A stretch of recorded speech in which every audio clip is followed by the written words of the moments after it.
Sir இந்த கருத்தை நேரா நீங்க முயற்சி பண்ணிருக்கலாமே சார் பேசுறது. சார் நான் வந்து 20-30 வருஷம் ஜானகியம்மா வந்து ரெட்டை இலையை கொடுத்துட்டு கட்சியை கொடுத்ததுக்கப்புறம் நம்ம வந்து வெளியில இருந்து நம்ம ஏதாவது நல்ல நாள் பொழுதோ அவங்க கிட்ட போய் பார்க்கறது, அந்த ஒரு கட்சி நல்லா இருக்குங்கிற ஒரு சந்தோஷத்துல தான் நாங்கள்லாம் இருக்கோம். அதனால எங்களுக்கு வந்து நேராக போய் பேசுறதுல வந்து அது அபிப்பிராயம் இல்லை. நாங்கள் எங்களுடைய கோரிக்கை தான் வைக்கிறோமே தவிர அது முடிவெடுக்க வேண்டியது இப்போ அவங்க தான் தலைமை. அதனால அவங்க கிட்ட நம்ம கோரிக்கை தான் வைக்க முடியும். இல்ல சார், எடப்பாடியே எந்த இடத்துலயும் எம்ஜிஆர் பேரே சொல்ல மாட்டேங்கிறாரு. அவங்க எம்ஜிஆர் பக்தர்களை மதிக்கவே மாட்டேங்கிறாரு. எம்ஜிஆர் பேரை சொன்னாதானே சார் அவருக்கு இன்னமும் அவர் புகழ் அடையலாம் சார். அது வந்து நீங்க வந்து பேசி ஒருத்தர் அவங்களுடைய செல்ஃபிஷ்னஸ்க்காக சொல்றாங்களே தவிர எம்ஜிஆர் பக்தர்கள் எல்லாம் ஒன்னா தான் இருக்காங்க. அவங்க இருக்காங்க, தொண்டன்லாம் அதிமுக அப்படியே தான் இருக்கான். ஆனா தலைவர் வந்து அவர் பேரை சொல்லி அவர் பேரை சொன்னாதானே சார் இன்னும் அதிகமாகும் சார். அவங்க முழுக்க எடப்பாடியார் வந்து ஜெயலலிதா அம்மாவுடைய இதுல தான் வந்திருக்காரு. ஏன்னா அவரு அவங்களுடைய ஆளுமையை தான் பார்த்துருக்காரு. அவங்க இது பண்ணி தான் பண்ணியிருக்காங்க. அவங்க எப்படி போர்ட்ரேட் பண்ணியிருக்காங்களோ அந்த மாதிரி தான் இவரும் பண்றாரு. ஆனா எம்ஜிஆரை வந்து அவர் மதிக்காம இல்லை. ஜானகி அம்மாவுக்கே 100ஆண்டு விழா வந்து ரொம்ப சிறப்பா எடுத்து பண்ணாங்க. அதனால அது மாதிரி மதிக்கலைங்கிறதுக்கு மீடியாவில் வந்து எப்பவுமே ஒரு இது பண்ணும்போது தன்னை வந்து அடுத்த லெவலுக்கு போர்ட்ரேட் பண்ணும்போது கொஞ்சம் இதாக தான் இருக்குமே தவிர, பட் உண்மையிலேயே நல்ல பாசத்தோட தான் எங்கேயாவது ஒரு இதாக நல்ல நாள் பொழுதாக இருந்தால் அவங்கள போய் மீட் பண்ணுறதுக்கோ இல்லை அவங்க ஆசையாக பேசுறதுக்கோ அவர் எம்ஜிஆர் மேலே ஒரு மரியாதை வச்சு தான் இருக்காங்க. சரி சார், இதுக்கு பின்னாடி பிஜேபி இருக்குன்னு நினைக்கிறீங்களா சார்? இது வந்து நம்மளுக்குள்ள தான் குத்திக்கிறோமே தவிர, நீங்கள் இத்தனை வருஷமா இவங்க வேலுமணியோ நத்தம் விஸ்வநாதனோ இவங்கெல்லாம் வந்து பெரிய அரசியல்ல இருக்காங்க.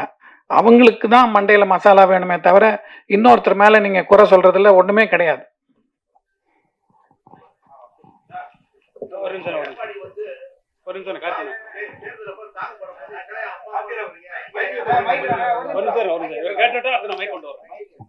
சார் சார் நீங்க சொல்றீங்க நீங்களே எம்ஜிஆர் ஃபேமிலில தான் வந்தீங்களா சார்? உங்களுக்கு இது வரைக்கும் ஒரு கட்சியில் அங்கீகாரமோ பதவி? சார் நாங்க யாரும் எதிர்பார்க்கல சார். நாங்க சந்தோஷமா எங்களை எங்க போனாலும் அந்த இதுக்கு ஒரு மரியாதை கொடுத்து எங்களை ஆசையா இது பண்றாங்க.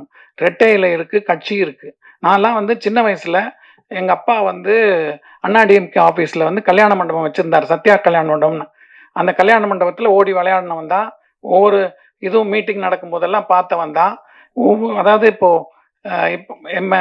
ஸ்பீக்கராக இருக்கார்ல ஜேசிடி பிரபாகரன், அவரெல்லாம் வந்து ஜானகிம்மா சாவர வரைக்கும் கரெக்டாக கேக்கெல்லாம் வந்து கொடுத்தாரு. அவர் முதல்ல நிற்கும் போது அவர் கால் ஃப்ராக்சர் ஆகி கீழ்பாக் ஹாஸ்பிட்டல் இருந்தார்.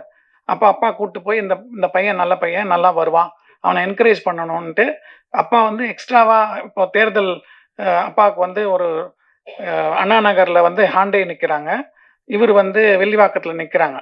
அப்போ இவருக்கு ஹாண்டேக்கு ஒர்க் பண்ணும்போது அவருக்கு எக்ஸ்ட்ரா ஒர்க் பண்ணுறதுக்கு அவருக்கும் அப்பா போய் எக்ஸ்ட்ராவா பைசா எல்லாம் கொடுத்து நல்லா பண்ணுங்க, கேம்பெயின் பண்ணுங்கன்னு சொல்லி அப்பா வந்து என்கரேஜ் பண்ணாரு. அந்த மாதிரி அதனால அவங்கெல்லாம் இன்னும் பழைய ஆளுங்கெல்லாம் இதாக இருக்காங்க. ஏன்னா எம்ஜிஆர் பீரியட்லேயே வந்து 80ல் தோத்த போது மொடக்குறிச்சி சுப்பலட்சுமி, நாஞ்சில் மனோகரன்லாம் வெளியில போனாங்க.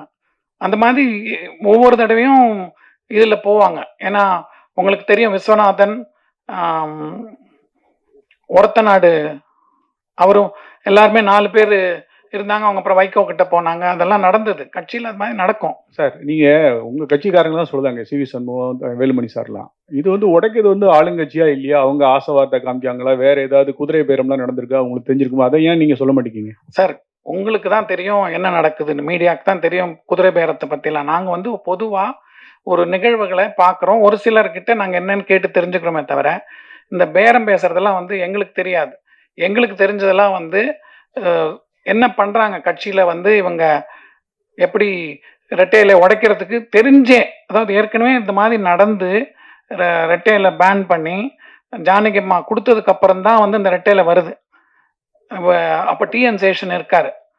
நான் முதல் நாள் ஜானகி அம்மாவுக்கு ஆதரவு கொடுக்கறதா பூட்டா சிங் கிட்ட போய் ஜானகி அம்மா கேட்குறாங்க. ஆதரவு கொடுக்கறதாலாம் காங்கிரஸ் எல்லாம் சொல்லிட்டு மூப்பனார் ஐயா வந்து நம்ம தனியாக நிற்போங்கிற மாதிரி ஏதோ ஒரு ஐடியா கொடுக்க, இவங்க வந்து லாஸ்ட் மூமெண்ட்ல ஒன்றுபட்ட அதிமுக ஆதரவு கொடுப்போம்னு சொல்லிட்டு இது பண்றாங்க. அந்த சமயத்தில் ஆர்.எம். வீரப்பன் அவர்கள் வந்து இவங்க கருணாநிதி அவர்களை போய் பார்க்குறாங்க. பார்க்கும்போது அவர் என்ன சொல்றாரு, நான் வந்து இந்த மாதிரி இது சப்போர்ட் பண்ண முடியாது, வேற ஏதாவது பண்ணுவோம்னு சொல்லிட்டு அவங்க அப்டெயின் பண்றாங்க. அப்போ அந்த மெஜாரிட்டியில ஜானகிமா ஃப்ளோர்ல வின் பண்றாங்க. வின் பண்ணிட்டு கூட இவங்க என்ன பண்ணாங்க, சட்ட ஒழுங்குன்னு சொல்லி காங்கிரஸ் வந்து நிறைய அது எல்லாம் எந்த இதா இருந்தாலும் உங்களுக்கு நல்லா தெரியும். அப்ப யாரை பார்த்தாலும் டிஸ்மிஸ் பண்ணிட்டு அடிக்கடி எலெக்ஷன் வைப்பாங்க. பட் இப்போ வர ஃபியூச்சர்ல வாஜ்பாய் கவர்மெண்ட்டுக்கு அப்புறம் அந்த பாலிசிஸ் கூடாதுன்னு சொல்லி ரொம்ப நாள் வந்து என்ன பிரச்சனை இருந்தா கூட அந்த 5 இயர்ஸ் டேர்ம்ஸை உள்ள அலோவ் பண்றாங்க, மீட் பண்றாங்க. அதனால ஆம், பிரச்சனைகள் வந்து நம்ம கிட்ட தான் இருக்கே தவிர மற்றவங்க கிட்ட இல்லை. சார் வணக்கம் சார். இப்போ எம்ஜிஆர் துவங்கிய கட்சி அதோடைய சின்னம் வந்து சிக்கலாயிடக்கூடாது அப்படிங்கிறதுல இவ்வளவு ஒரு ஆர்வமாக சொல்றீங்க. ஏன்னா அரசியலில் ஈடுபடாட்டி கூட ஒரு அக்கறையாக சொல்றீங்க. இப்போ இதே மாதிரி இன்னொரு முக்கியமான விஷயம் என்னன்னா, இந்த இந்தி திணிப்பு எதிர்ப்பு விஷயத்துல எம்ஜிஆர் சிறைக்கே போயிருக்கிறார். அதை ஒரே நேரத்தில் அரசியல்லையும் சினிமாவிலையும் ஈடுபட்டார். ஆனால் எந்த ஒரு தகுதியுமே இல்லாமல் தன்னை எம்ஜிஆர்னு சொல்லிக்கிற ஆட்கள் இருக்காங்க. அதை நீங்க ஏன் இது வரைக்கும் கண்டிச்சது இல்லை? அதை நியாயமா கண்டிக்கணும். உங்களுக்கு ஒண்ணு தெரியுமா, எம்ஜிஆர் வந்து நீங்க இந்த படம் பாருங்க, நவரத்னம்னு ஒரு படம் பாருங்க, அதுல ஹிந்தி பாடலே அவர் பாடியிருக்காரு, பாடி நடிச்சிருக்காரு.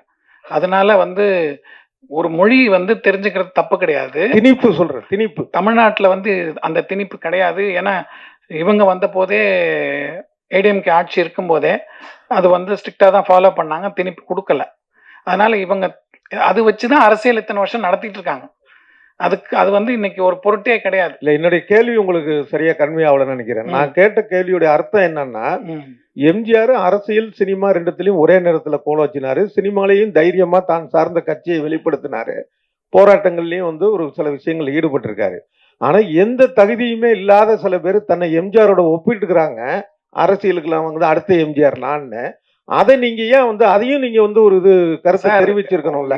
இப்போ ஒருத்தர் சினிமாக்குள்ள வராங்கன்னா தன்னை வந்து ரஜினி, கமலா நினைச்சுக்கிறவங்க எல்லாருமே, அந்த மாதிரி எம்ஜிஆருங்கிறது ஒரு பெரிய ஆளுமை. அதனால எல்லாருக்குமே தன்னை வந்து எம்ஜிஆரா நினைக்கணுங்கிறதா. நீங்க பழைய விஷயங்கள் பார்த்துருக்கீங்க. ஏதாவது ஒரு தர்மம் பண்ணா கூட எம்ஜிஆர் வாழ்கன்னு தான் சொல்லுவாங்க. எம்ஜிஆர் தான் மனசுல ஜனங்க இன்னும் நினைச்சிட்டு இருக்காங்க. அதனால யாரு எம்ஜிஆரை பத்தி சொன்னாலும் அது எம்ஜிஆருக்கு தான் பெருமை. அப்புறம் இன்னொரு விஷயம், இப்ப எம்ஜிஆருடைய இறுதி சடங்கப்ப ஜெயலலிதாவை வந்து அந்த வண்டி வாகனத்துல இருந்து கீழே தள்ளி விட்டாருன்னு ஒரு விஷயம் உங்க மேல உண்டு. அது என்னன்னா, நீங்க நினைச்சது வந்து எம்ஜிஆருக்கு அப்புறம் ஜெயலலிதா வேண்டாம், வேற ஒருத்தர் வரணுங்கிறதோட ஒரு அர்த்தமா அதை வச்சுக்கலாம். ஆனால் சொல்லி முடிச்சுக்கிறேன். ஆனால் உங்களுடைய அந்த எண்ணம் ஈடேறல. அதே மாதிரி அதுக்கப்புறம் பாத்தீங்கன்னா ஜெயலலிதா அடையாளம் காட்டியது ஓபிஎஸ்க்கு தான் சொன்னீங்க. உங்களுடைய அந்த எண்ணமும் நிறைவேறல. அதாவது நீங்க ஒரு நோக்கத்துல சொல்லிருக்கலாம், அதை நான் குறை சொல்லல. ஆனா தொடர்ந்து உங்களுடைய அந்த ஒரு எதிர்பார்ப்பு எல்லாமே அது எதிர்மறையா தான் நடந்துட்டு இருக்கு. இப்ப எடப்பாடி பழனிசாமி பக்கம் நிக்கணும், கட்சி ஒற்றுமையா இருக்கணுங்கிற அர்த்தத்துல சொல்றீங்க. இதுவாவது நடக்குங்கிற ஒரு எண்ணம் இருக்கா உங்களுக்கு? அதாவது நான் வந்து 1967 பிறந்தேன். எனக்கு எம்ஜிஆர் இறந்து போகும்போது வயசு 20. அப்போ வந்து எங்களுக்கெல்லாம் வந்து அவர் கூட அவர் வாழ்ந்திருக்கோம். அவர் வந்து எங்களை ஒவ்வொரு நல்ல நாட்களும் எங்கே ஃபங்க்ஷன் போனாலும் எங்களை கூட்டிட்டு போவார். எங்கள் மேலே பாசமாக இருந்தார். எதுவாக இருந்தாலும் அவருக்கு தெரியாமல் எதுவுமே செய்ய மாட்டோம். அவருடைய ஆசையாகவே இருப்போம். இது வந்து நீங்கள் அன்னைக்கு பிரச்சனை என்ன நடந்ததுன்னா, அந்த அம்மா வந்து நானே வந்து நக்கீரன் செகண்ட் இஷ்யூவில் பாருங்கள், என்னுடைய பேட்டி இருக்கும். என்ன நான் அது வந்து எனக்கும் அந்த அம்மாவுக்கும் அரசியலோ எதுவுமே கிடையாது. என்ன ஒரு சாதாரண அந்த வீட்டில் ஒரு குடும்பத்தில் எங்கள் மாமா அவர் வந்து இறந்து போறாரு.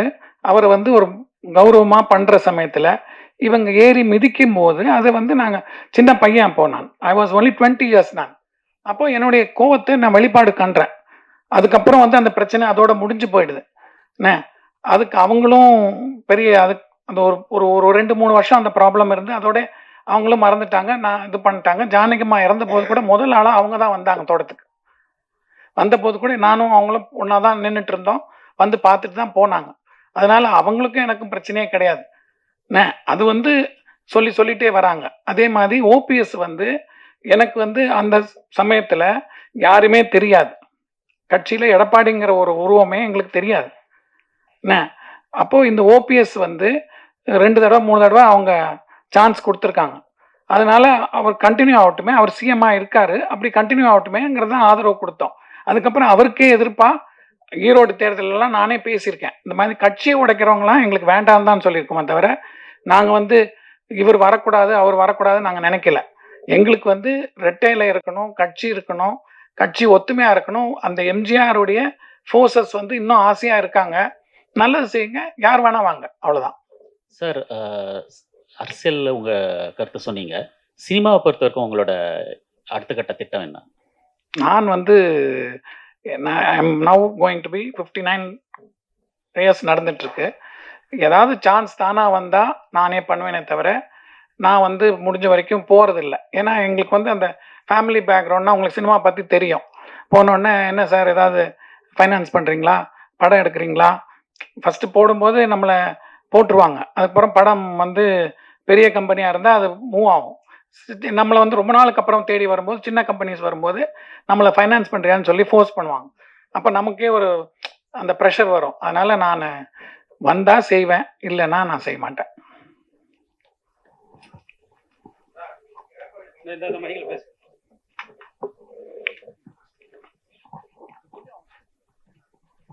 எடப்பாடி பழனிசாமி கட்சை வந்து லாட்டரியோட அதிபர் மார்டின் ஒய்ஃப்ட் அடமான வச்சது மாதிரி தான் 500 கோடி வாங்கிட்டு ஏதோ திருச்சி ஆளே இல்லாத மாதிரி லால்குடியில் கோயம்புத்தூர்லேருந்து கொண்டு வந்து ஒரு கேண்டிடேட் நிறுத்திருக்காரு.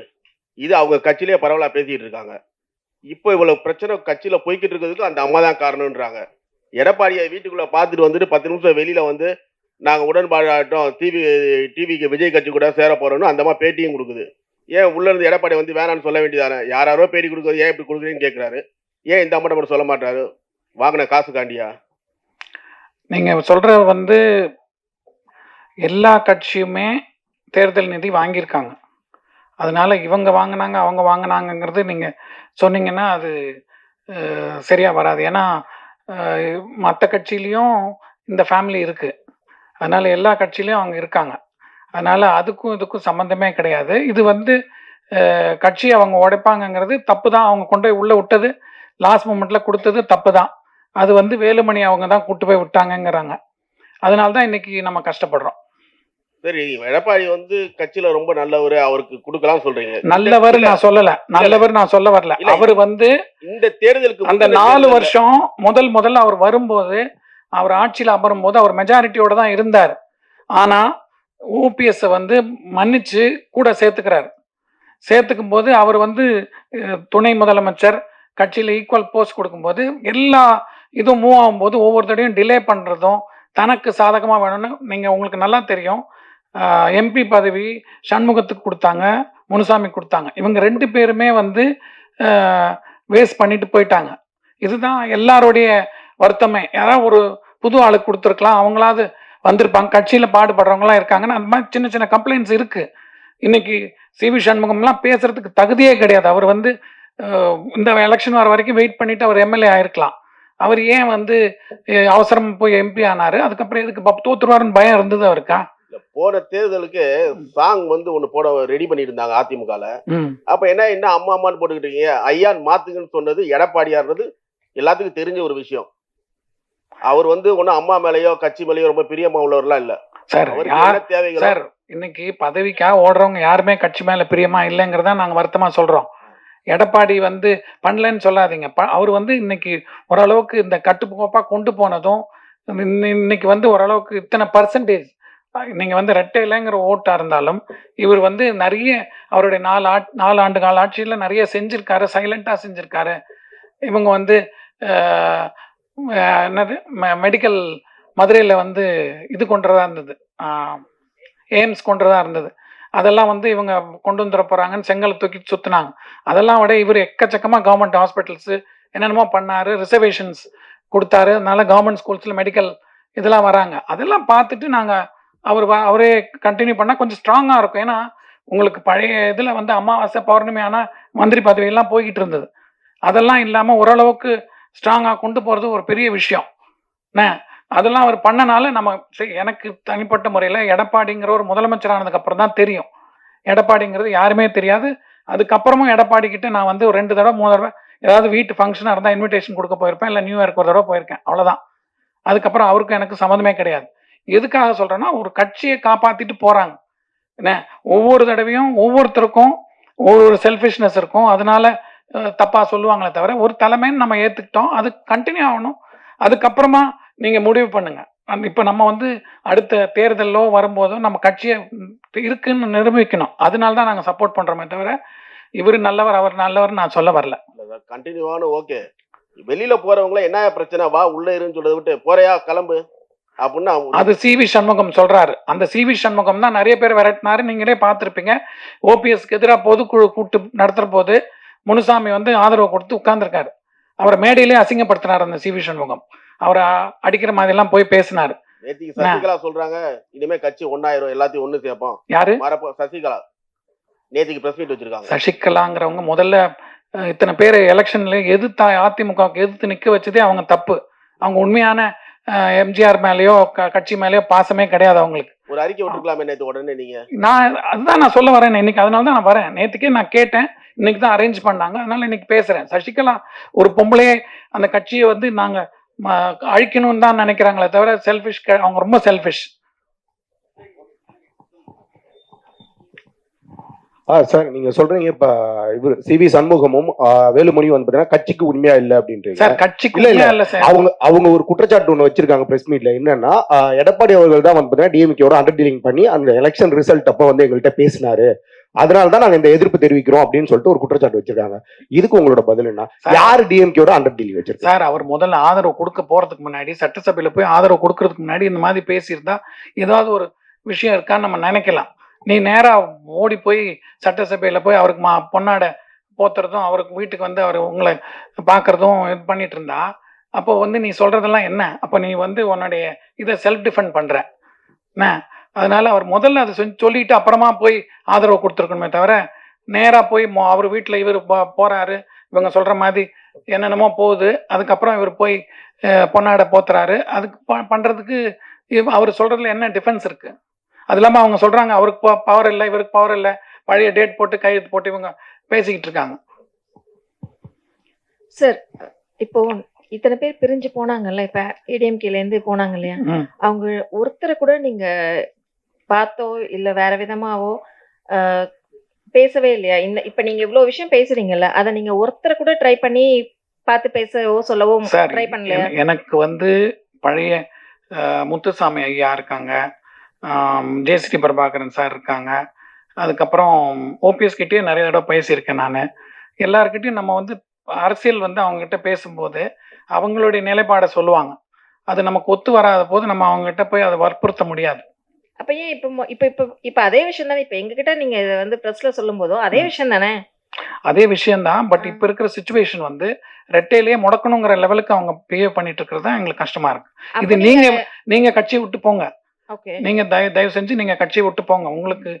உங்களால போய் ஓட்டு கேட்க முடியும், ஜெயிக்க முடியும்னா போங்க.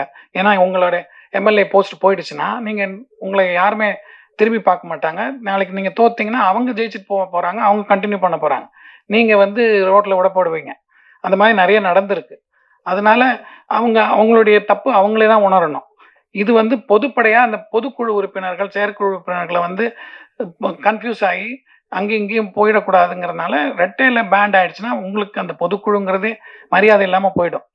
அதை வந்து கெடுத்துக்காதீங்க. இன்னைக்கு நம்ம ஸ்ட்ராங்கா இருக்கணும். யார் போறாங்கன்னு நினைக்கிறாங்களோ அவங்க ரிசைன் பண்ணிட்டு போங்க, நீங்க வெளியில போயிடுங்க. உங்களுக்கு ஆதரவு வந்து இபிஎஸ்க்கா இல்ல வெளியில போனோம்? எனக்கு வந்து ரெட்டையில நிக்கணும், கட்சி இருக்கணும். இன்னைக்கு யாரு பொதுக்குழுல பொது செயலாளரா நீங்க எல்லாம் சேர்ந்து யாரு? தங்கமணி, இவரு வெளியே போனவங்க எல்லாரும் வெளியே போனவங்கன்னா எலெக்ஷனுக்கு முன்னாடி என்ன இருந்தது? யாரு வந்து கையெழுத்து போட்டாங்க உனக்கு எம்எல்ஏ சீட்டுக்கு கேண்டிடேட்டா நிக்கிறதுக்கு? அந்த இது நம்ம அடுத்த ஒரு 6 மாசத்துக்கு நம்ம என்ன நடக்குது, இப்போ ரூலிங் பார்ட்டி என்ன பண்ண போறாங்கிறத பாக்குற வரைக்கும் நம்ம ஒத்துமையா இருக்கணும். உங்களோட கான்டாக்ட் பர்சன் ஒருத்தவங்க யாராவது இருக்காங்களா அங்க?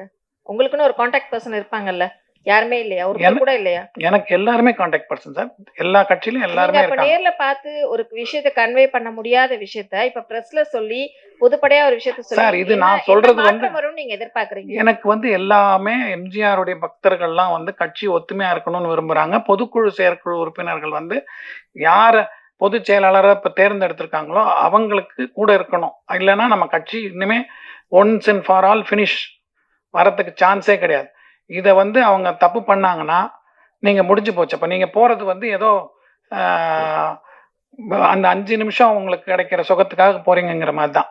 அதுக்கப்புறம் பின்னாடி லைஃப் லாங் அந்த ஏடிஎம்கேங்கிறதே உங்களால தான் டிஸ்ட்ராய் ஆயிடுச்சுங்கிறத சாபம் வரமும் அது பண்ணாதீங்க, வேண்டாம். இத்தனை வருஷம் இல்லாம இப்ப திடீர்னு நீங்க இது மாதிரி வந்து சார் இன்னைக்கு தான் தேர்தல் முடிஞ்சது, இப்பதான் அந்த பிரச்சனை வருது. பிரச்சனை வரும்போது தான் நாங்க பேச முடியும். வாக்கெடுப்பு இல்ல, வாக்கு எண்ணிக்கை நடந்துட்டு இருந்த நேரத்துல இப்ப தாவேக்கு கொஞ்சம் கூடுதல் இடம் வர்ற நேரத்துல முதலா சொன்ன டிவியில வந்து ஒருவேளை வந்து அதிமுக சார்புல எடப்பாடியும் பாமகவும் அதிமுக பாமக கூட்டணி ஆட்சி அமைச்சு திமுக வந்து வெளியில இருந்து ஆதரவு தர்றது கூட ஒரு வாய்ப்பு வரலாம்னு அதுக்கப்புறம் சில தொலைக்காட்சிகளும் இதை சொன்னேன். ஆனா அதற்கான முயற்சிகள்லாம் நடந்ததா ஒரு பேச்சு இப்ப இருக்கு. அது சிவி சண்முகம் கூட சொல்லியிருக்கிறாரு. அப்படி நடந்திருந்தால் நீங்க ஆதரிச்சிருப்பீங்களா? திமுக ஆதரவோடு அதிமுக அரசு அமைகிற மாதிரியானது நடந்திருந்தால் நீங்க அதை ஆதரிச்சிருப்பீங்களா? அதிமுகங்கிறது வந்து நான் சின்ன வயசுல இருந்தே வந்து எங்களுக்கு கருணாநிதி அப்படிங்கிற ஒரு பிம்பம் வந்து பிடிக்கவே பிடிக்காது. என்ன, எங்க அப்பாவெல்லாம் அவர் ரொம்ப ஆசையா எந்த காலத்துலயுமே எங்க அப்பா பேர் சொல்லி கூப்பிடுவார், மணின்னு சொல்லுவாரு. அவரு ஜானகி அம்மா இறந்ததுக்கு அப்புறம் அவர் முதலமைச்சர் ஆகும்போது எங்க அப்பாவை எல்லா ஃபங்க்ஷனுக்கும் கூப்பிடுவாரு. எங்க அப்பா மேல பாசமா இருப்பாரு, எல்லாமே இருக்கும். இருந்தா கூட நான் வந்து எங்களுக்கு சின்ன வயசுல இருந்தே எங்களுக்கு ஒரு இது என்னன்னா இதுதான் அப்படிங்கிற மனசுல இருப்போம். கண்டிப்பா வந்து அவங்க கிட்ட எல்லார்கிட்டையும் எனக்கு ஃப்ரெண்ட்ஷிப் இருக்கு. எல்லாருமே என்கிட்ட ஆசையா பேசுவாங்க, நானும் எல்லார்கிட்டையும் பேசுவேன். பட் ஆனா கடைசியில போய் நிக்கிறது வந்து ரெட்டை இலைக்கு தான். இப்ப எம்ஜிஆர் இருந்தப்ப இருந்த அதிமுக இப்ப இல்ல, கருணாநிதி இருந்தப்ப இருந்த திமுக இப்ப இல்ல, அடுத்தடுத்த மனிதர்கள் வந்துட்டாங்க, சின்னம் கட்சி இதெல்லாம் தாண்டி வர. அப்ப இன்னும் அந்த மாதிரியான ஒரு முரண்பாடு இல்ல ஒரு பகை உணர்வு தேவையா? பகை உணர்வு தேவையாங்கிறது வந்து இந்த 5 வருஷம் அவங்க திமுக ஆட்சி நடந்திருக்கு. அப்போ வந்து ஏடிஎம்கேங்கிறது வந்து ஒரு எதிர்கட்சியா செயல்பட்டு இருக்காங்க. என்ன, அதனால ஒவ்வொருத்தரும் அந்த பழைய 72 கட்சியில இருக்கிறவங்க எல்லாம் எவ்வளவு கஷ்டப்பட்டாங்கிறது எங்களுக்கு கண்கூட நானே பார்த்திருக்கேன். அதனால எங்களோட மைண்ட் செட் வந்து எப்பவுமே வந்து உங்களுக்கு நல்லா தெரியும், சுலோச்சனா சம்பத் அம்மா வந்து நாங்கெல்லாம் ஜானகி அம்மா கூட டெய்லி ஒரு நாள் விட்டு ஒரு நாள் வந்து எம்ஜிஆர் இறந்ததுக்கு அப்புறம் அவங்க வந்து அவங்க கூட வந்து வீட்டில் பாய் போட்டு கீழே படுத்திருப்பாங்க. நாங்கள் என்ன இவ்வளோ பெரிய ஆள், அவங்க தான் வந்து அவங்க வீட்டுக்காரர் தான் வந்து டிஎம்கேக்கு வந்து முதல்ல இதாக வர வேண்டியவர். அவங்களே வந்து எங்கள் கூட குழந்தைங்கள ஒருத்தராக வந்து விளையாடிக்கிட்டு வந்து படுத்திருப்பாங்க. அவங்க வந்து அதிமுகவில் இருக்கும்போது அவங்க பையன் இளங்கோவுடைய கல்யாணத்துக்கு இவங்க போல என்ன, அப்போ வந்து அந்த ஆளுமைக்கு கட்டுப்பட்டு அவங்க இருந்தாங்க. அதே மாதிரி உங்களுக்கு இவர் தெரியும், ஸ்ரீவில்லிபுத்தூர் தாமரக்கனி, அவருடைய இறப்புக்கு அவருடைய பையன் போல, அவர் மந்திரியா இருந்தார், தமிழ்ச்செல்வனோ என்னமோ ஒரு பேரு, இன்ப தமிழ்ச்செல்வன். பையங்க தம்பிதுரை வந்து தன்னுடைய மகள் திருமணத்துக்கு போலேன்னா சம்பந்தி மாற்று கட்சியை சேர்ந்தவர் அப்படிங்கறதுனால இதேதான். ஆனா இதெல்லாம் வந்து ஒரு நாகரிகமான விஷயம் நினைக்கிறீங்களா? இல்ல, எம்ஜிஆர் இருக்கும் போதே அது நடந்ததுங்க. எம்ஜிஆர் இருக்கும்போது கே வந்து ஒரு இதுல போய் கல்யாணம் பண்ணியிருக்கான், அவங்க சொந்தத்துல ஏதோ கல்யாணம் பண்ணிட்டு அந்த கல்யாணத்துக்கு கூப்பிடுறாரு. எம்ஜிஆருக்கு அப்போ உடல்நிலை சரியில்லாத நேரம், எம்ஜிஆர் வந்து அன்னைக்கு உடம்பு சரியில்லை வரமாட்டாருங்கிற மாதிரி சொல்லிட்டு அவர் பாம்குரு வழியாவே, அவர் ராமாவரத்துலேருந்து கிளம்பி மவுண்ட் ரோடு வழியாக போகலாம், பாம்குரு வழியாவே போய் உட்லண்ட்ஸில் போய் இவங்க கல்யாணத்தில் அட்டன் பண்ணாங்க, நளினி அவங்க கல்யாணத்துக்கு அட்டன் பண்ணாரு. என்ன, அதனால வந்து அது அந்த தலைமையோடைய அவங்க இஷ்டம், அது நம்ம ஒன்றும் சொல்ல முடியாது. சார், சிவி சண்முகம் சார் வந்து முதலமைச்சர் ஸ்டாலின் சார் பார்க்கறதுக்கு முன்னாடி ஒரு சோஃபா ஒன்று போச்சு, அது பெருசா பேசும் பொருளா எல்லாருமே சொல்றாங்க. நானும் உங்களை மாதிரி இல்ல சார், நான் சொல்றேன், சோஃபா ஒன்று போச்சு, அது வந்து உதயநிதி ஸ்டாலினும் வந்து குறிப்பிட்டு சொன்னாரு. சோ வந்து காசுக்காக விலை போயிட்டாங்களா எல்லாருமே? சார் அது எனக்கு தெரியல சார். திருமாவளவன் அவர் வீட்டுல கூட அவர் பார்க்க வராரு, வரும்போது மழை கொட்டுது, அந்த அவசரத்துல கூட சோஃபா உள்ள போயிட்டு இருந்தது. அதெல்லாம் நாங்கெல்லாம் பார்த்து சிரிச்சோம். நாங்க உங்களை மாதிரி நாங்களும் பப்ளிக்ல பார்த்து கமெண்ட் அடிக்கலாமே தவிர எல்லார் வீட்டுக்கும் சோஃபா போறது நாங்களும் பார்த்தோம், நாங்களும் சிரிச்சோம். அது வந்து என்ன ஒரிஜினல் போச்சா டூப்ளிகேட்? இன்னைக்கு டிவியில பார்த்துட்டு இருக்கும்போது திருமாவளவன் ஐயா சொல்றாங்க, நான் முன்னாடியே ஆர்டர் பண்ணேன், அது அந்த நேரத்துல உள்ள வந்தது, நீங்க டிவி பார்க்கலாம், அதுதான் சொன்னாங்க. அதனால இது வந்து நான் உங்களை மாதிரி ஊடகம் மூலமா பாக்குறது தான். இப்ப வந்து எடப்பாடியார் வந்து எல்லாத்துக்கும் அட்ஜஸ்ட் பண்ணி போற ஆளு, சரிங்களா? யார் என்ன சொன்னாலும் கேட்டுக்கிற ஆளு, ஆனா வந்து ஆளுமை ஜாஸ்தி, சரிங்களா? இது மாதிரி ஒரு விஷயத்துல வந்து வரும்போது அவரை வந்து இவ்வளவு நெருக்கடி கொடுறது சரியா தவறா? கண்டிப்பா தவறுங்க. எல்லாருமே நாங்க ஏடிஎம்கேங்கிறது ஒரு சாலிடான பார்ட்டி, அதுக்கு ஒரு லீடர்னு ஒருத்தர் செலக்ட் பண்ணியாச்சு. அது வந்து நம்ம இப்போ இந்த இக்கட்டான நிலைமையில நம்ம ஸ்ட்ராங்கா நின்னாதான் அந்த பார்ட்டிக்கு வந்து ஒரு எல்லாருமே உங்களுக்கு நல்லா தெரியும், ஒரு மாற்று வேணும்னா ஏடிஎம்கே தான். அந்த மாற்றுக்கு ஒரு தலைமை இருந்துகிட்டு இருக்கும்போது அது ஒரு சப்போர்ட் பண்ணி போகணும். எல்லாருமே கண்டினியூஸா எடப்பாடியே வந்து இன்னொரு 50 வருஷம் இருப்பாரோ இல்லை அவர் உயிரோடு இருப்பாரோங்கிறது கூட தெரியாது. அவருக்கும் உடம்பு வயசாயிடுச்சு, எல்லாம் நடந்துட்டு இருக்கு. அதனால அடுத்த தலைமை வரும், அது போதும். அதுக்கேற்ற மாதிரி நம்ம பிளண்ட் ஆகி போவோம். இன்னைக்கு இந்த சுச்சுவேஷன்ல கொலாப்ஸ் பண்றதுல நல்லா இல்லைங்கிறதுனால தான் நாங்க வரோம். சார் இப்போ வந்து டிவிகேக்கு சப்போர்ட் பண்ணாங்க சிவி சண்முகம், சரிங்களா? இன்னும் 5 வருட காலத்துக்கு பிறகு அதிமுக ஒரு கட்சி இருக்குமா இருக்காதா? ஏன்னா இப்போ வந்து இவங்க டோட்டலா பிரிஞ்சு போயிட்டாங்கன்னா அடுத்த வந்து சார் அவங்களே ஜெயிக்க மாட்டாங்க சார், அவங்களே காணாம போயிடுவாங்க. சிவி சண்முகம்ங்கிறது அவருடைய உண்மை கலர். அவர் எம்பி போஸ்டர் ரிசைன் பண்றாரு, எம்எல்ஏ இது பண்றாரு, அவரே காணாம போயிடுவார். எங்களை மாதிரி எம்ஜிஆர் இது சோத்த தின்னவங்க, இல்லைன்னா எம்ஜிஆர் மேல பாசமா இருக்கிறவங்க, எம்ஜிஆர் மன்றத்துல இருக்கிறவங்க, அப்புறம் அந்த குடும்பத்துல இருக்கிறவங்க இருக்காங்களே. இப்ப நானே என் வீட்டுல நான் வந்து என் பையன்கிட்ட இந்த எலெக்ஷன்ல இப்படி இருக்கேடா பக்கத்துல, நான் வந்து தேர்தலுக்காக வெயிட் பண்ணி தேர்தலில் ஓட்டு போட்டுட்டு அன்னைக்கு சாயங்காலம் நான் ஒரு முக்கியமான இதுக்காக நான் லண்டன் கிளம்புறேன். நான் போகும்போது என் பக்கத்து சீட்டில் பாம்பேலேருந்து 2 பசங்க, ஒரு யங்ஸ்டர்ஸ், பெரம்பூர் தொகுதியில் சேர்ந்த ஒரு பொண்ணு ஒரு பையன், வேற ஏதோ ஒரு 2 பேர் வேற வேற ஆளுங்க. அதே மாதிரி இன்னொருத்தர் அந்த பக்கம் ஒரு முஸ்லீம் ஃபேமிலி உட்காந்துருக்காங்க. இவங்ககிட்ட சும்மா ஜாஸ்தியாக பேசும்போது அவங்க சொன்னாங்க, எங்கள் அப்பா வந்து, இந்த பொண்ணு சொல்கிறா, ஏரோஸ்டஸ் லீவ் போட்டு வந்திருக்கா, அவன் சொல்கிறா, எங்கள் அப்பா வந்து திமுக, பரம்பரை திமுக, ஆனால் நான் வந்து இவருக்கு ஓட்டு போடுறேங்கிற மாதிரி வரா. அதே மாதிரி அந்த இவர்கிட்ட கேட்குறேன், இஸ்லாமிய சகோதரர் அவர் ஒய்ஃபோட போகிறாங்க, அப்போ கேட்குறேன், இல்லை திமுக தான் வரணுங்கிற மாதிரி பேசுகிறாங்க. அதனால கருத்துக்கள் வந்து அந்த மாதிரி நிறைய இருக்கும். ஒரு தகவலுக்காக சொல்றேன், ஜெயலலிதா உயிரோடு இருந்த வரைக்கும் குடியரசுத் தலைவர் மாளிகையில போய் அவரை சந்திக்க போனாலும் இவருக்கான ஒரு சோபா அங்க முன்னாடி அங்க போகும். அப்படி நடந்தது, ஒரு தகவலுக்காக சொல்றேன். அப்போ நீங்க வந்து சிம்பிளா இல்லை. அப்போ இப்போ வர சீஃப் மினிஸ்டர் வந்து சிம்பிளா இருக்க மாட்டாரு. ஒரு ஃப்ளோர் பூரா அவர் போனா புக் பண்ண போறாரு, நம்ம நாட்டு பைசாவை பூரா காலி பண்ண போறாரு. அப்படிதானே சொல்ல வரீங்க? அதான் நானும் அந்த தகவல் சொல்றேன். அப்போ சிம்பிளான மாற்றம் கிடையாது. இது வந்து 50 வண்டி போகும், சோஃபா போகும், அப்புறம் நம்ம நம்பிக்கை போட்டவங்களுக்கெல்லாம் நாமம் சாத்திட்டு போவாங்க.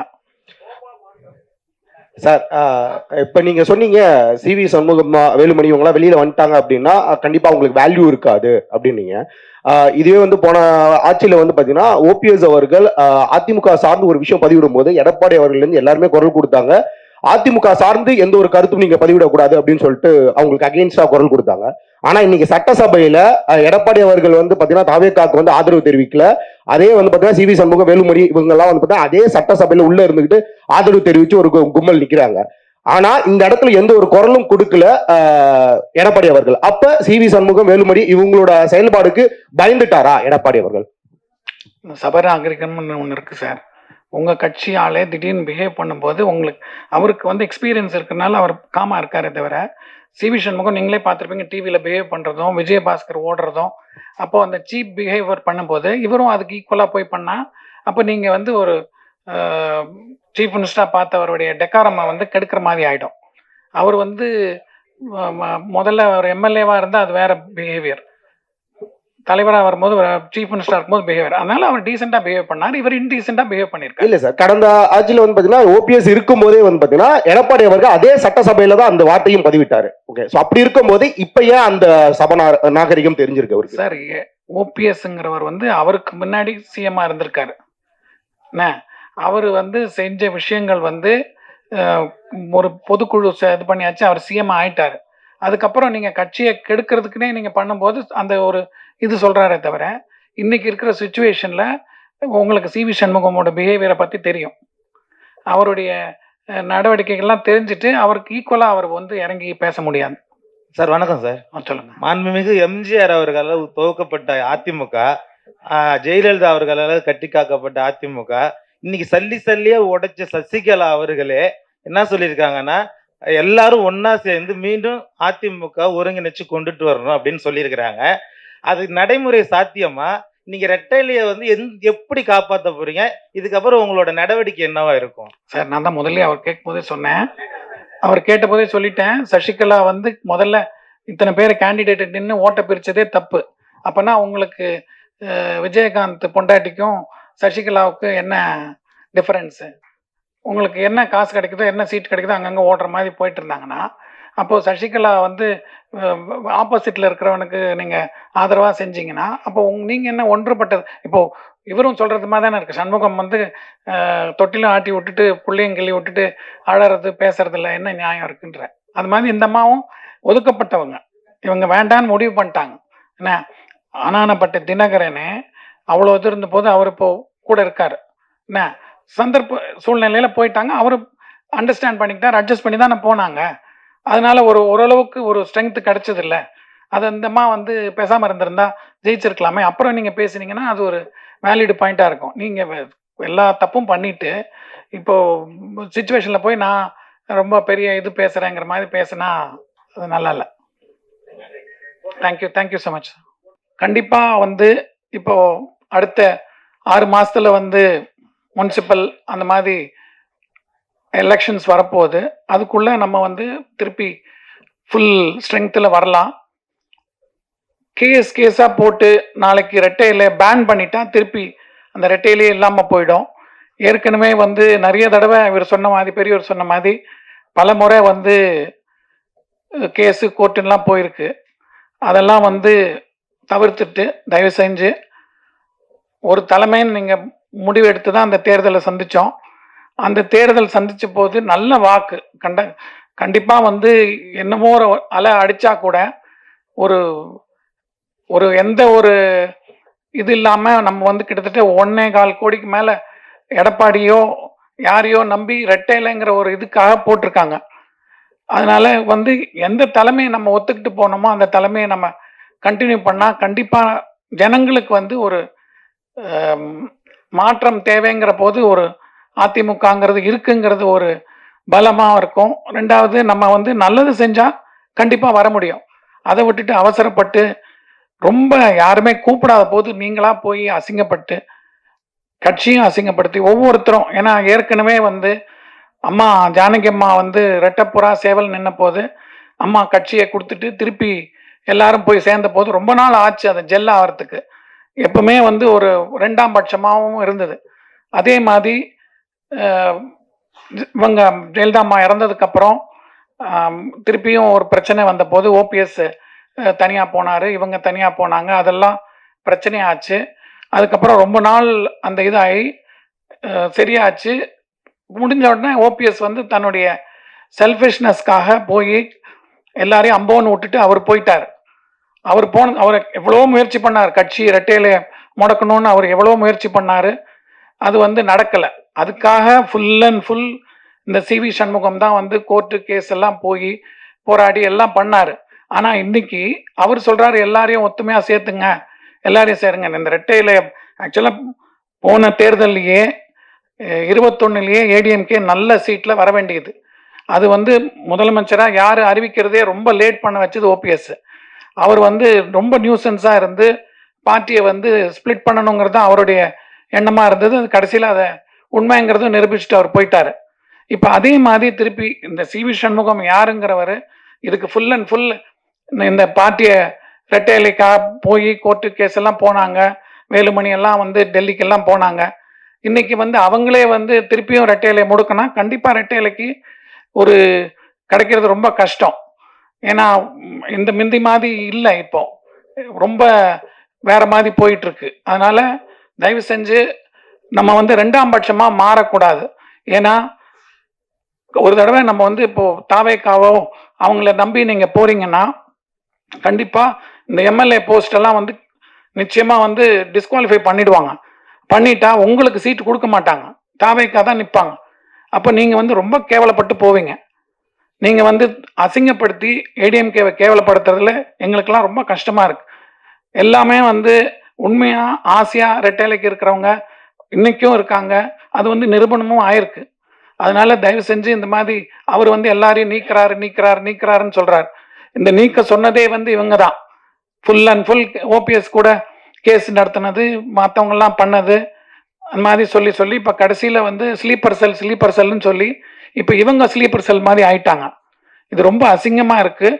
தயவு செஞ்சு எல்லாருமே திருப்பி ஒன்றா சேருங்க. இல்லை எங்களுக்கு வேண்டான்னு சொல்லிட்டு நீங்கள் வெளியில் போங்க. பட் பொதுக்குழு செயற்குழு உறுப்பினர்கள்லாம் தயவு செஞ்சு ஒத்துமையாக இருக்கணும். பின்னாடி போகிறீங்கன்னா அவங்களுடைய கிட்ட வேலை செஞ்சவங்களா இருந்தால் அவங்க போவாங்க. பட் ஆனால் கண்டிப்பாக நான் சொல்கிறேன், அவங்கள நம்பி போனீங்கன்னா, ஏன்னா எனக்கு நல்லா தெரியும், விஜயகாந்த் அவர்களோட கூட்டு வச்சாங்க, ஏடிஎம்கே கூட கூட்டு வச்சாங்க. அவங்கெல்லாம் ஒன்றா அண்ணன் தம்பியாக பழகிட்டு இருந்தாங்க. திடீர்னு பிரிஞ்ச போது ரொம்ப அவங்க மனசு கஷ்டப்பட்டதெல்லாம் நான் பார்த்துருக்கேன். அதனால அந்த மாதிரி நமக்கு வந்து அந்த நிலைமை வரக்கூடாது. ஏற்கனவே 2-3 தடவை நம்ம அவஸ்தைப்பட்டிருக்கோம். அந்த மாதிரி தயவு செஞ்சு வராதிங்க. ரெட்டை இல்லைங்கிறது முக்கியம். எம்ஜிஆருடைய கட்சி நிறைய பேர் தியாகம், ஜானகியம்மா வந்து ஒரு எதிர்பார்ப்பும் இல்லாமல் கொடுத்துட்டு போனாங்க. அதுக்கப்புறம் இவர் சொல்கிற மாதிரி 96ல் ஒரு பெரிய தோல்வி வரும்போது எல்லாரும் அப்பவும் செதறி ஓடுனாங்க. இதே வந்து தனியாக ஒரு குரூப் பண்ணாங்க, எல்லாம் பண்ணாங்க, கடைசியில் திரும்பி வந்துட்டாங்க. ஏன்னா வந்து அந்த அம்மாவுக்கு கொஞ்சம் ஆளுமை இருந்தது, அதனால திருப்பி கொண்டு வர முடிஞ்சுது. ஆனால் இப்போ இருக்கிற நிலைமை வந்து இவர் எவ்வளோதான் ஆளுமை இருந்தாலும் இப்போ வேற மாதிரி அது இது பண்ணிக்கிட்டு இருக்காங்க. அதுக்கு வந்து கொஞ்சம் ப்ரீதிங் டைம் இருந்தால் நம்ம கண்டிப்பாக உள்ளாட்சி தேர்தலில் வந்து நல்ல ஃபுல் பலத்தோடு நம்ம வர முடியும். ஜனங்க பார்த்துக்கிட்டு இருக்காங்க. புதுசாக ஒருத்தர் வந்திருக்காரு, அவர் என்ன பண்ண போகிறாருங்கிறது எதிர்பார்ப்போடு இருக்காங்க. அதில் வந்து நல்லா பண்ணாங்கன்னா அவங்களுக்கு இருந்துட்டு போட்டோம். அதே அவங்க தவறு பண்ணும்போது ஒரு மாற்றுன்னு வரும்போது கண்டிப்பாக ஏடிஎம்கேக்கு ஒரு நல்ல சான்ஸ் இருக்குது. அதை தயவு செஞ்சு நீங்கள் மிஸ் பண்ணாதீங்க. மிஸ் பண்ணிங்கன்னா once and for all ADMK முடிஞ்சு போயிடும். யாரோ அந்த கட்சி போய்டும், இந்த கட்சி போய்டுன்னு சொல்லிட்டு கடைசியில் நம்ம குத்துற மாதிரி ஆயிடுச்சு. தயவு செஞ்சு அந்த மாதிரி வேலுமணியோ இவர் சண்முகமோ பேசுறச்செல்லாம் வந்து எங்களுக்கு ரொம்ப கிட்டத்தட்ட, அதாவது நத்தம் விஸ்வநாதன்லாம் வந்து இவர் சொல்ல சொல்ல அவர் பேசுகிறாரு. இவர் சட்டசபையில் பின்னாடி ஓடி போய் டாக்டர் விஜயபாஸ்கர் போய் என்னமோ ஒன்றும் தெரியாமல் இப்போ அவர்கிட்ட போய் கேட்டு வராரு. அந்த மாதிரிலாம் நான் பார்த்ததே இல்லை சட்டசபையில் வந்து ஒரு 20 வருஷம் 30 வருஷமா. முன்னாடி எப்படி நடந்தது எனக்கு தெரியாது. இந்த காலகட்டத்தில் இந்த மாதிரிலாம் ஏடிஎம்கே காரங்க அப்படி பிஹேவ் பண்ணி நான் பார்த்ததே கிடையாது. தப்பாக போகுது, ரொம்ப நல்லா இல்லை. நாங்கள்லாம் வந்து ரொம்ப வருத்தப்படுறோம். ரெட்டையில் ஏடிஎம்கே நல்லா ஸ்ட்ராங்காக வரும்ன்ற நம்பிக்கை இருக்குது. அதோடைய பாசிட்டிவ்னஸ் தான் வந்துக்கிட்டு இருக்கு. அந்த சமயத்தில் இவங்க வந்து தேவையில்லாமல் யாரோ புதுசாக ஒரு இவங்க வந்தாங்க, அவங்க பின்னாடி இவங்கெல்லாம் கூட சேர்ந்துக்கிட்டு போகிறாங்க. நிச்சயமாக வந்து அவங்களுக்கெல்லாம் எம்எல்ஏ போஸ்ட் போகும். போனால் அவங்கள வந்து ரொம்ப கேவலமாக நடத்துவாங்க. அவங்க கூட போகிறவங்க திருப்பி நாங்கள்லாம் வந்து ரொம்ப பார்த்துருக்கோம். திடீர்னு ஓபிஎஸ் கூட இன்னைக்கு விட்டுட்டு போனதுக்கப்புறம் அவங்கெல்லாம் எம்ஜிஆர் பக்தர்கள்லாம் எவ்வளோ வருத்தப்படுறாங்க. இந்த மாதிரி எங்களுக்கு மரியாதையே இல்லை, நாங்கள் என்ன பண்ணுறது, யார் கூட போகிறதுன்னு தெரியாமல் அவங்கெல்லாம் செதற மாதிரி போயிட்டு இருக்க போது கூட அவங்களுக்கு மனசு இல்லாமல் அப்படியே நிற்கிறாங்க. அந்த மாதிரி ஒரு உண்மையாக இருக்கிறவங்கள தயவு செஞ்சு நீங்கள் விட்டு கொடுக்காதீங்க ப்ளீஸ். தேங்க்யூ.